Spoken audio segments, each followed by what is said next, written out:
Adelaide is a literal hive of talented bands and musicians who, every weekend, entertain us in our pubs and clubs all around the city. The Dairy Brothers and the running Mattress Symphony are two bands that love to rock with their high-energy live shows and often hilarious lyrical content, but who also set a different standard to the typical live set you may find. But are they taking the piss? Are they serious? Do they care? Today we will explore how these bands entertain us with a unique brand of music and how they think they are received by their audiences.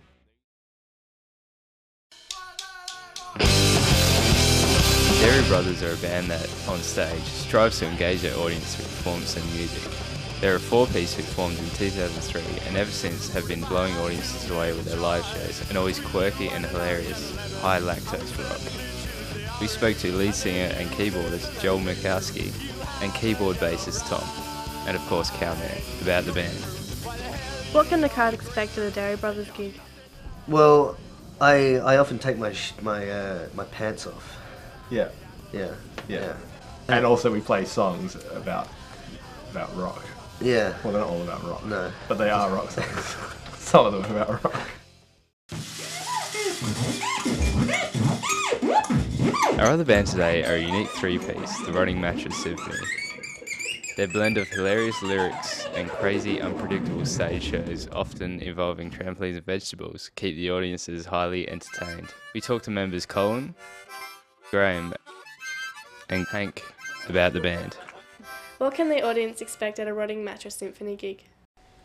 They can expect lots of fruit to be thrown and lollies, so they won't get hungry during the gig.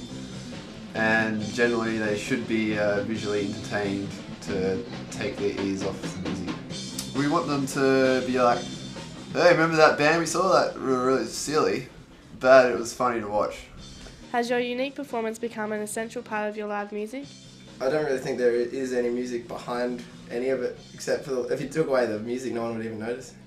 Yeah, they wouldn't. They'd still just be like, I think the music's just our excuse to get up on stage and do stupid stuff. yeah, it is. I like to think that it would, but it probably wouldn't.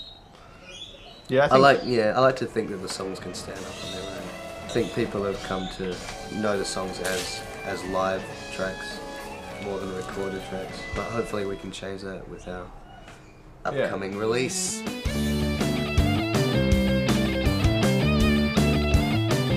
Why don't you think more bands go to the same lengths you do to entertain the audience while on stage?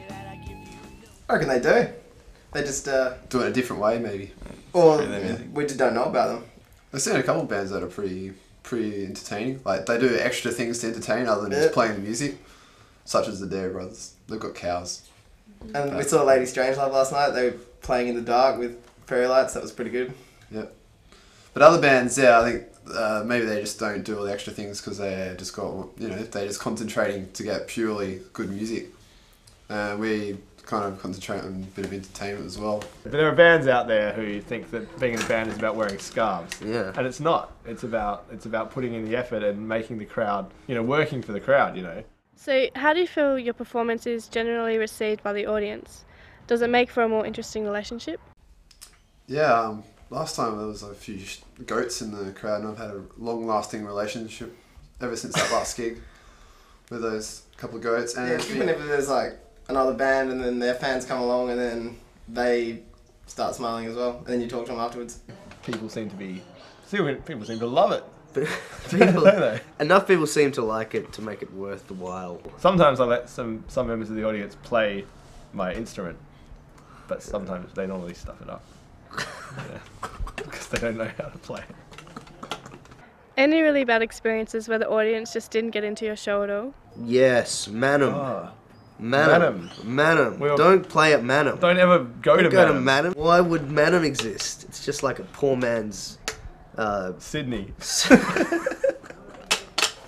We didn't go down very well at Manum. And there was this other gig we did at the annual Scout Jamboree. How many did they say we'd be playing to? Well, there was 11,000 kids there. We get out there and about 20 kids.